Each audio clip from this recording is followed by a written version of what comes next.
are we really having those difficult conversations with our kids? Are we talking to them, for example, drugs is something we want to get into, right? Because our perception of a drug user is still this old, destroyed man in a gutter somewhere. But that's not the reality of drug users, right? They're high-powered, high-achieving individuals who use drugs.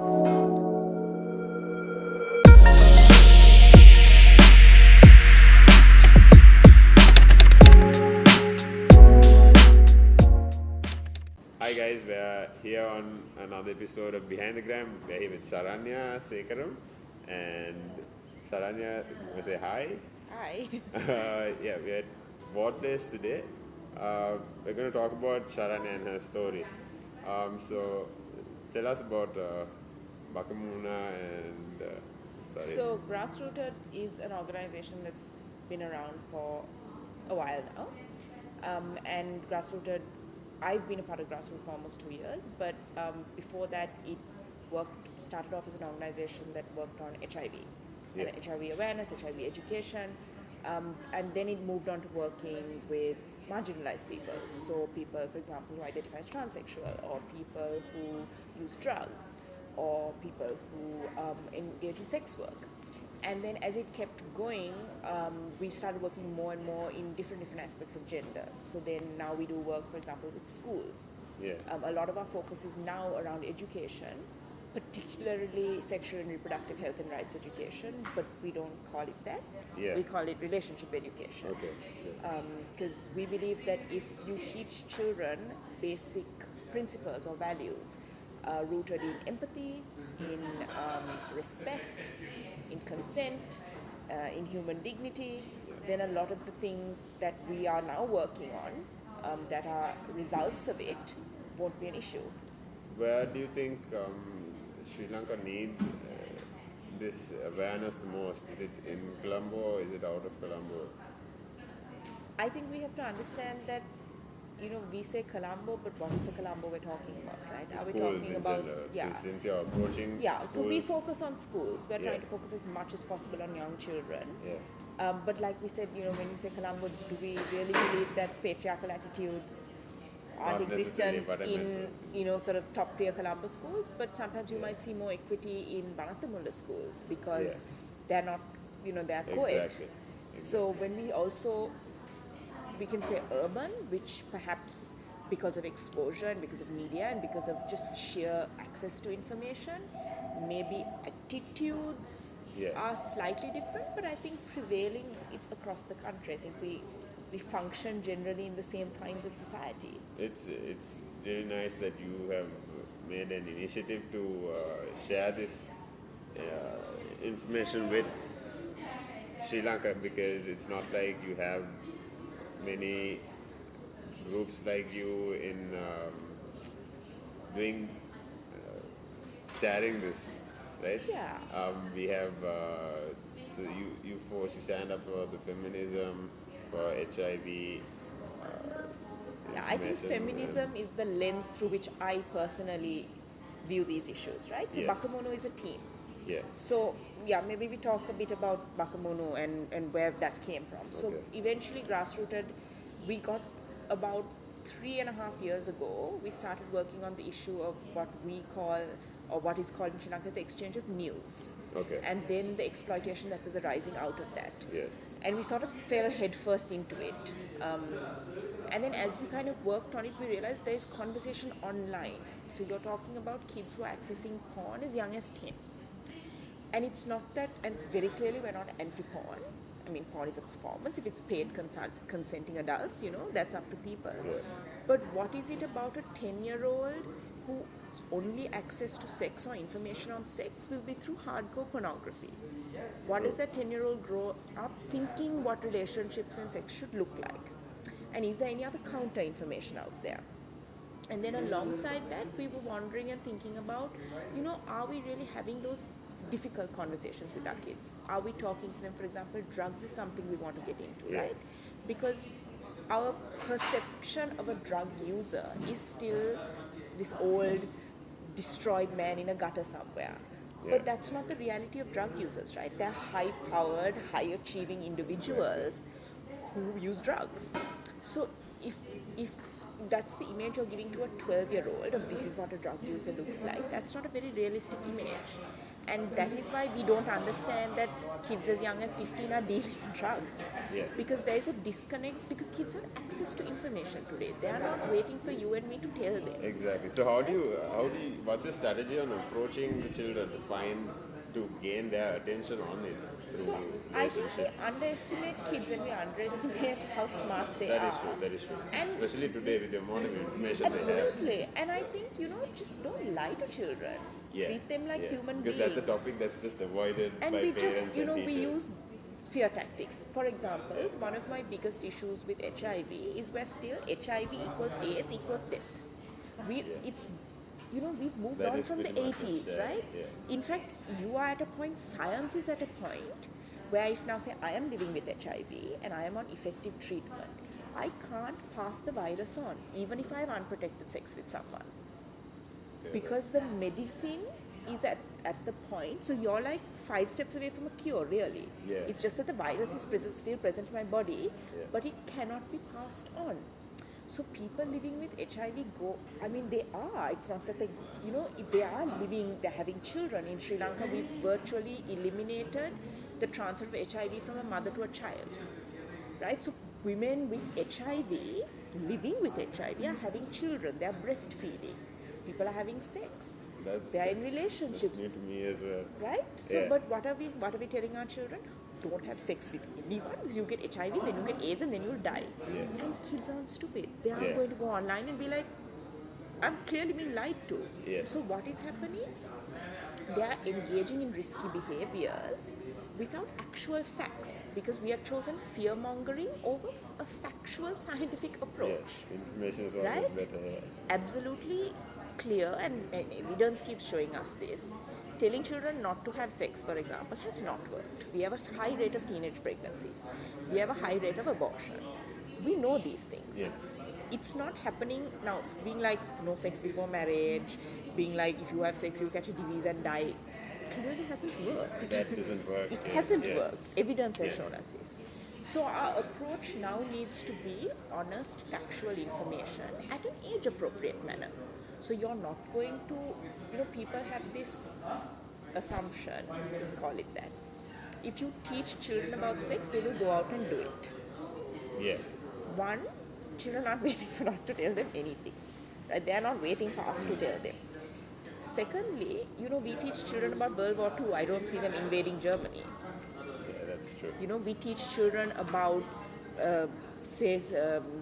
geography, or we teach them geology. Immediately they go, it's how you're teaching it, right? So you're teaching them World War II in don't do this, and here's why, because facts have shown us it's bad. That is so true. So say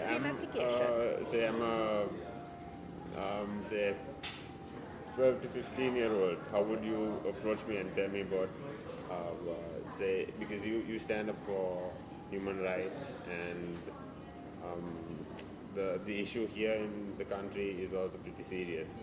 So how would you approach me as a part of your team and try to tell me that we can approach you? Yeah. And even if I'm a school, how would you approach and tell us that? So for us, when we work with schools, there are 3 crucial stakeholders, let's call them that.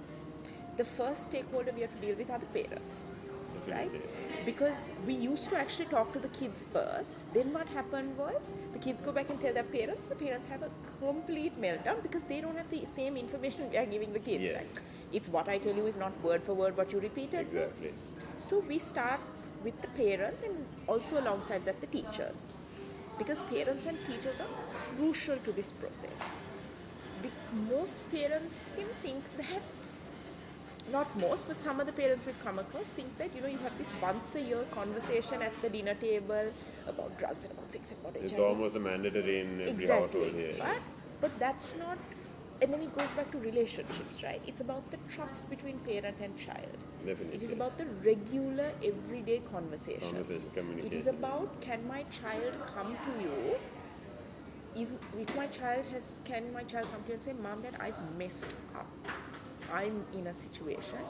If you are the teacher is the thing the child is most afraid of, and then is getting themselves into more trouble, then we have a problem. So I think for us, parents, teachers and children, it is building bridges between these three links and saying what is your response mechanism. Basically sharing the information so that everybody has it with all of them. And parents also know how to approach, situations that may be difficult to approach. Because you also, for us, we believe you can start, and there is a program called Think Equal, which is being piloted in Sri Lanka right now, which is social and emotional learning for kids aged 3 to 7. Because that is actually your most crucial age. That is when most of the development happens. Kids understand by 3, by 4, they know what is appropriate and inappropriate. Any 3-year-old knows when you say no what that means. By 5 and 6, they've understood gender and gender roles. They know what is so. I have dealt with kids at 5 who have working mothers, mind you. We did a around how many schools have you worked with, if you don't mind me asking? About 50 schools in and around Colombo, Batiklo. We've worked in Maunia. We've gone out to Colombo. So at the moment, Grassrooted is working with schools in Batiklo on cyber exploitation and violence through the zonal education department. So we're training teachers. We're actually going in and training the teachers. And so what we do, Tim, is we try not to tell people what they need. You have to see, we ignore the teachers in this process. Right? We give them a prescription and say, here, make a Colombo day. That's not going to work. It doesn't work. You have to involve them. So what we did was we created a bare bones of a thing, and then we went to teachers. We gave it to them and said, this is what we think. What do you think? They changed the whole thing, but in the long run, they know what the situation on the ground is, right? These people are underpaid, right? They are also, we also have to understand the status that comes with being a teacher. We need to understand the value of a teacher, because they are the ones that are basically bringing up the next generation, right? Absolutely. Yes. So teachers and parents are crucial to this process. And you can start with kids as early as 3. You can teach a child, my body is my body. Now, I have a niece, my sister-in-law has very effective daughter. You don't have to hug anyone, she's 4. But she knows, and we don't force ourselves on her. What are we teaching a 4-year-old? We say, give that auntie a kiss even when the child is visibly repulsed. And the child is like saying no. We're saying, no, you have to do it. That is what leads to child. I'm not saying that auntie is the predator or the perpetrator, but there are perpetrators and predators watching them. So then what do they tell the child? No, you have to do it. I'm older than you. It's all about communication. You need to kind of trust them as well simultaneously and let them go. Give our children the tools to respect themselves. Self-respect and self-esteem is everything. Any case we've dealt with the perpetrator, self-esteem is at the root of it. Because if you have self-esteem, you're not going to go out and abuse other people. You're not going to go out and be a perpetrator because you are sure of yourself. Exactly. Right? Yes, that sums up advice. For parents and teachers. Adults in general. With any growing youth around them, that how do you think they can contact you for? Is a website. It's in English, Sinhala and Tamil. Most of our information is on the website. We are also on Facebook, Instagram and Twitter. And we try to be fun, dare I say. So we do a lot of memes. Our memes seem to get us a lot of attention. That's great. And we do videos, we do long form articles, short form articles. We have commentary on the news. But anyone can contact us through our website.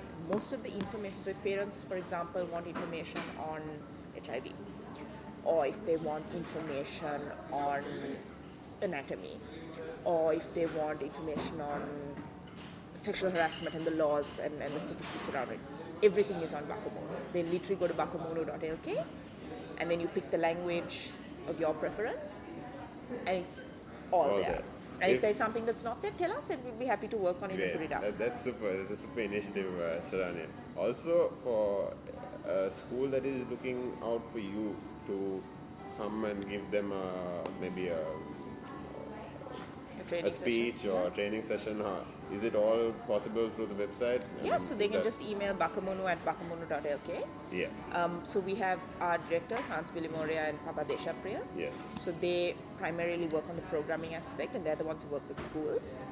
And then you have Dharini who does the Tamil part of it. I run the English website.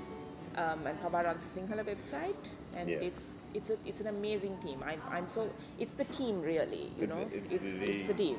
Exactly. I mean, if not for you, you're basically running it, so the team is running your team is. That's what I mean. Yeah. But all in all, I personally have noticed how more female audiences. There are more females in companies, even startups, and it's so much more than about 10 years ago, where we were given the idea that the girl has to wait at home or look after the kids or do the cooking. But then now today it's a different stage, right? Yeah. Do you have any content or information that you like to work around on this to encourage this as well? It's really nice to see, because there's so much of talent as well, right? Absolutely. And there's so much of growth for this site. But do you find any way that this can help that as well? Yeah. I'd love to talk more to our men and boys, right? Yeah. I'd love, for a boy to be able to say, I want to be a stay-at-home dad. Yeah. And we don't call him all the names, and I was in Batticlo recently doing some research, and they said the community will call him lazy if his wife is the primary breadwinner. Right. So we've put these roles, it's not just women, and women are breaking out against it. Exactly. But I would love to see us engage our men and boys as equal partners in this as well, because they are held just as much as hostage by the patriarchy. You have to be 6 foot and muscled and play rugby and be a certain kind of man to be accepted. Yeah. But what about the boy who wants to be a dancer? Does he get laughed at on the playground? Yeah. What about the boy who says, I like to wear pink, and I just, I don't mind a little bit of blush because I think it totally makes my eyes pop. What do we say to him? Yeah, and what do we teach him about gender and gender roles? That's true, because they're also a human and they have their and there are feelings men, as well. and I strongly feel this. I feel we have robbed our men of opportunities to be fathers by putting this huge burden on women and motherhood. We have devalued the role of a father, and for me, I think that is one of the biggest crimes the patriarchy has committed against men and boys. We have taken away their emotions, we've taken away their sensitivity. We've not allowed them to feel. A man who feels is that's terrifying for me. There's an image of a dad. Absolutely, right? Like sort of talk through Amma. How many families do we know where the kids still don't actually directly ever talk to the father? Everything goes through Amma. That man has been robbed of a relationship with his children. That's terrifying. For me, I think we need to start having this. It's uncomfortable, it's difficult, but we need to talk about men and boys. We need to say it's okay for them to cry. They're not, pussers or hensies or all these other names, because that's how men and boys bottle up emotion, and that's how violence skyrocketed, male suicide is skyrocketing, male mental health is at its worst. This is a big conversation we need to have. Yeah. So, anyways, I want to thank you, Sharanya, for making time for us today, and your perspective on even the gender roles, and if it's the information on HIV and your campaign and what you do. It was a pleasure having you here today, Sharanya. Thank you so much. That's the episode. We'll catch you up to the next.